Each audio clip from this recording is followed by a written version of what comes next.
Hi everyone, welcome to WION Live broadcast from New York City. I'm your host, Susan Tehrani. First, we look at some of the headlines.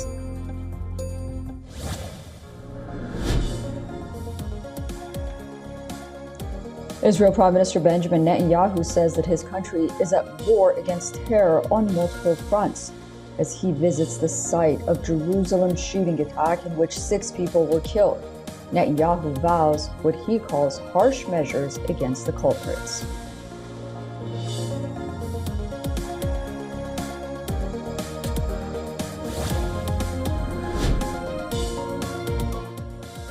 Israel carries out a series of strikes in eastern Lebanon, saying it targeted positions belonging to the Iran-backed Hezbollah group, claims it hit training compounds used by the group's elite Radwan force in the Bekaa Valley.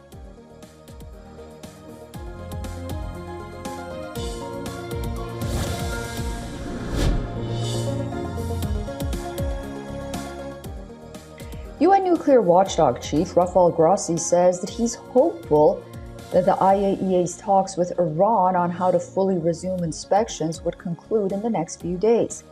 He adds that the talks have made progress, but time is running out.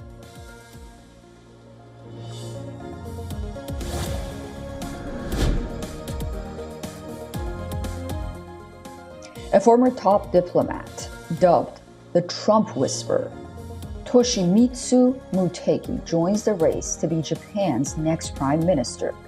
Shigeru Ishiba announced his resignation as premier on Sunday.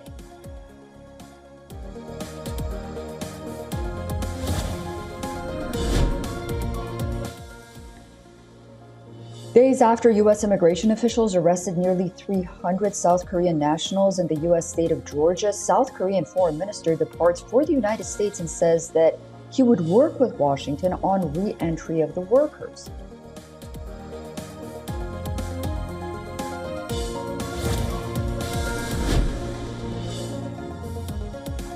Rush hour commuters face chaos as staff on the London Underground train network staged a 5-day strike, shutting stations and forcing people to work from home or use alternative modes of transportation.